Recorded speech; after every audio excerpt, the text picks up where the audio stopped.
Good morning, dear students. Today we'll continue our chapter, The Summit Within. Main points in The Summit Within. The overcoming of physical barriers is only one bit of the accomplishment. There is a lot more to it, like the sense of accomplishment, the satisfying urge to rise above the current circumstances. It is the never ending desire for adventure in a person. So, the experience is not just physical but emotional and spiritual too. He begins evaluating a usual climb to a summit where you are sharing the rope with another climber. As you make yourself firm, he moves ahead as he carves the hard ice with his feet, only to further fix the rope to help you inch your way up. It is a difficult climb that puts pressure on every nerve as you take a step forward. He mentions how it has been recorded by some famous climbers for having taken help from others and how it was the only thing they needed at that moment to move forward. Else, they would have given up. It is indeed very difficult to breathe at such high altitudes and cold temperatures. It is so hard that you curse yourself for signing up for this and you start questioning why you undertook it at all in the first place. It pushes you to give up, and the idea of going back looks relieving at that moment. Then, almost instantly, you are out of that mood. You feel something in yourself that does not let you give up and you move on. Your companion is always there with you.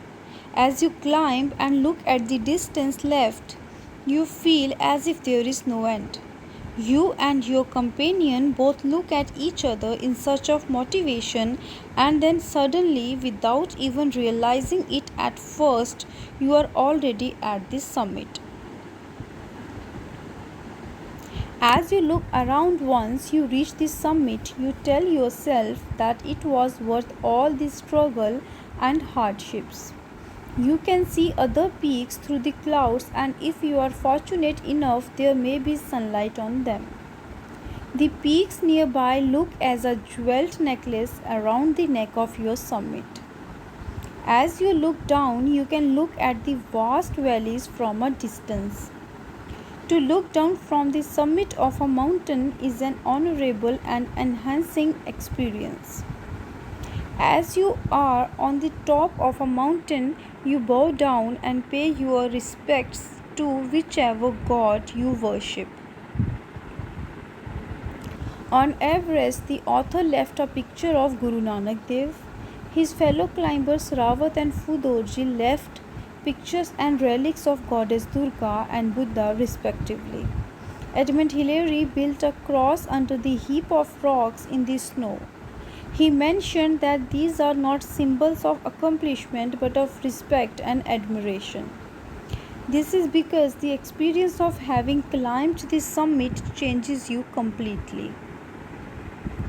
He talks about another summit, the summit within one's own mind. He further explains how there is a mountain peak within each person's mind and how he must climb it to attain complete awareness of oneself. It is fearful and cannot be measured. Moreover, no one except you can climb it. He further explains how physically climbing a mountain is similar to climbing the one within. The effects of both the climbs are also the same. It changes you completely irrespective of the nature of climb being physical, emotional or spiritual. It teaches you a lot about the world around you and the one inside you. The author goes about thinking that his experience as an Everester has given him both the strength and inspiration to deal with life's painful experiences with determination and firmness. Just like climbing Everest was a worthwhile experience,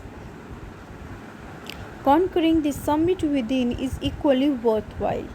Moreover, internal summits are higher than the physical summit of Everest. Thank you.